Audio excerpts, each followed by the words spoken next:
Vou chamar, Yuri, o Pedro Venceslau para participar dessa conversa, porque eu tenho uma provocação aqui, Pedro Venceslau, Yuri, enfim, para esse nosso papo, jogar aqui na nossa roda de conversa o seguinte. Primeiro, que Ratinho Júnior, o PSD, na verdade, acabou ficando sozinho. Não só na dificuldade local, né, como você pontuou muito bem, lembrando dos nomes, na dificuldade local, e o apoio de Flávio Bolsonaro a Sérgio Moro, né, a despeito das brigas antigas, deixou isolado ou melhor, criou dificuldade local, mas nacionalmente o que sobrou para o PSD? Né?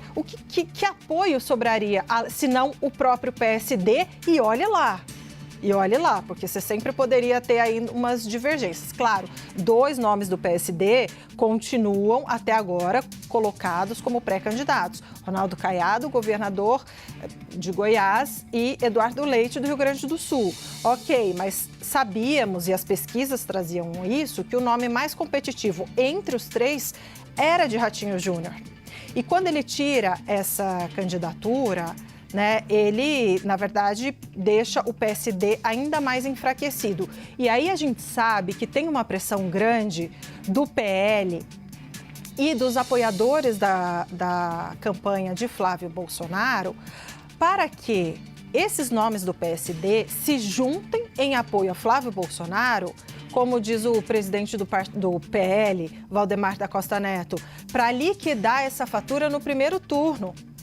Então, olha só, essa desistência, porque as pesquisas traziam que a maior parte de quem votaria seria nem, né? Mas esses votos que iriam para Ratinho Júnior, nas pesquisas de opinião, eles migram em boa parte para Flávio Bolsonaro e menos para Lula. Enfim, claro, a campanha precisaria correr, mas o fato era absolutamente esse o desejo do presidente do PL, partido de Jair Bolsonaro e de Flávio Bolsonaro, que não houvesse terceira via para tentar bater Lula no primeiro turno, já.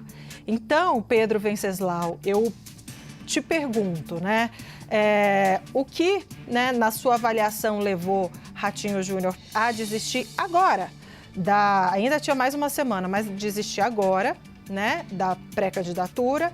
E mais, o que isso significa para a pré-campanha de Flávio Bolsonaro? Bom, Débora, claramente a candidatura de Sérgio Moro colocou em risco a sobrevivência política do grupo do Ratinho Júnior, a ponto dele desistir, inclusive, de disputar o Senado, de permanecer ele próprio à frente do governo, à frente da máquina, para garantir a eleição, provavelmente, de Rafael Greca, que é um aliado que deve ser o escolhido, é o mais cotado para ser o escolhido do grupo do Ratinho para disputar o governo. Ele foi prefeito de Curitiba, mas ainda tem o Guto Silva, secretário de Cidades, e Alexandre Cury, presidente da Assembleia Legislativa. Esse risco ficou claro depois da mudança do Sérgio Moro para o Partido Liberal, quando as pesquisas no próprio estado mostraram que, no Paraná, Ratinho Júnior perderia a eleição, ainda que por uma pequena margem, na disputa presidencial. Então, o Ratinho Júnior agora surpreendeu principalmente por desistir da vida pública, aparentemente, nesse momento, dizer que vai cuidar dos negócios do pai, vai cuidar da rede de comunicação do pai, ele que era um político que considerado o mais viável pelo PSD para disputar a presidência. Dito isso, o projeto de lançar um candidato do PSD à presidência é muito mais do Gilberto Kassab do que de cada um dos 3 presidenciáveis. Ele juntou 3 nomes com pretensões ou com projetos, planos de voo maiores e incentivou esses 3 candidatos, porque para o Gilberto Kassab, ter um candidato da terceira via é o mesmo do que não ter nenhum candidato. Explico. Com o Gilberto Kassab tendo um candidato a presidente da República próprio, ele libera os seus palanques regionais para que apoiem quem eles bem entenderem. Como sempre funcionou, sempre operou dessa forma o Gilberto Kassab. Ele dá autonomia nos estados, mas concentra nele próprio as decisões nacionais do PSD. Ele deixa que cada estado, cada município tome as suas decisões. Mas na hora de pensar nacional, é ele que toma essa decisão. Por quê? Porque o Gilberto Kassab, que é conhecido por não ser nem de esquerda, nem de direita, muito menos de centro, é um nome que vai estar sempre dentro do governo, seja ele qual for. o PSD tem, acho que se não me engano, 3 ministérios no governo Lula. Quer continuar tendo pelo menos 3 ministérios no governo Lula, 4, ou 3 ou mais ministérios no governo Flávio 1. Portanto, para isso, ele ficando independente, ele garante essa flexibilidade. Kassab que vai deixar o governo de São Paulo para cuidar do partido nacionalmente, mas que tem como principal aliado, supostamente, Tarcísio Gomes de Freitas. Então, nesse momento sobram 2 nomes, mas eu diria que sobraria um nome, porque entre Eduardo Leite e Ronaldo Caiado, o Eduardo Leite é aquele que sempre se diferenciou dos demais colegas do PSD, porque Eduardo Leite é o legítimo candidato da terceira via. Foi o único dos três pré-presidenciáveis do PSD que se colocou contra dar uma anistia se fosse eleito presidente da República. É o único que criticou e sempre criticou Jair Bolsonaro. Foi eleito governador no Rio Grande do Sul, no segundo turno, em 2022, graças aos votos dos petistas, que fizeram voto útil em Eduardo Leite para evitar a vitória de Onyx Lorenzoni em 2022. Só que há um questionamento, será que esse discurso hoje cola? Por outro lado, um candidato do PSD que seja identificado com o bolsonarismo, que prometa dar anistia para os envolvidos no 8 de janeiro, que prometa dar indulto para o ex-presidente Jair Bolsonaro, vai ter espaço diante de uma candidatura de um nome que tem o sobrenome Bolsonaro, no caso Flávio? Será possível sustentar uma campanha presidencial de terceira via apenas atacando o presidente da República e preservando o adversário do campo da direita? É natural que um candidato desse campo que adote essa estratégia acabe se tornando um satélite ou uma linha auxiliar de Flávio Bolsonaro. Não seria um mau negócio para Flávio Bolsonaro até ter uma outra candidatura de direita, mas desde que essa candidatura não o atacasse. Ratinho Júnior surpreendeu, fez essa conta.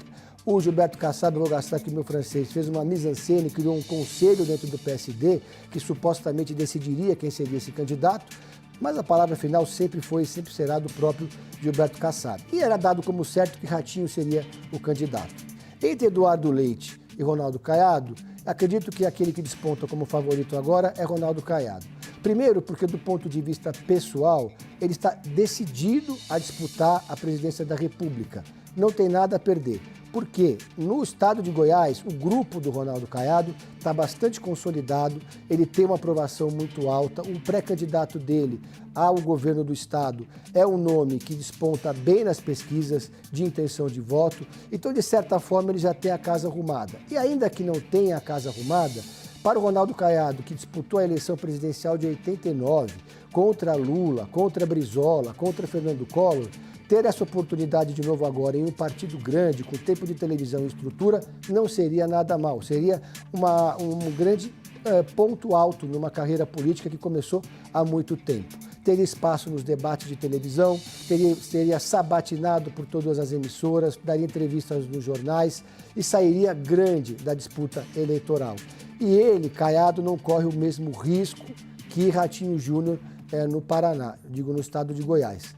Já o Eduardo Leite tem uma situação mais difícil no próprio estado, até para se eleger senador, porque a esquerda já lançou 2 nomes, estão fechados, unificados ali para o Senado, enquanto a direita vai lançar um nome também unificado no estado do Rio Grande do Sul, ou seja, a gente vai ter um cenário de polarização na disputa pelo Senado, então talvez para o Eduardo Leite fosse mais interessante tentar pelo menos garantir uma vaga para o Senado.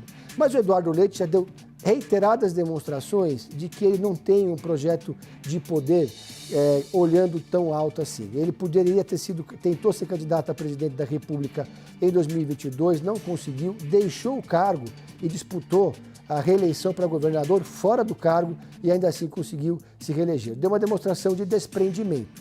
Então agora resta a Gilberto Kassab decidir quem é o mais viável. E olhando para as posições de cada um, acredito que o mais viável seria Ronaldo Caiado.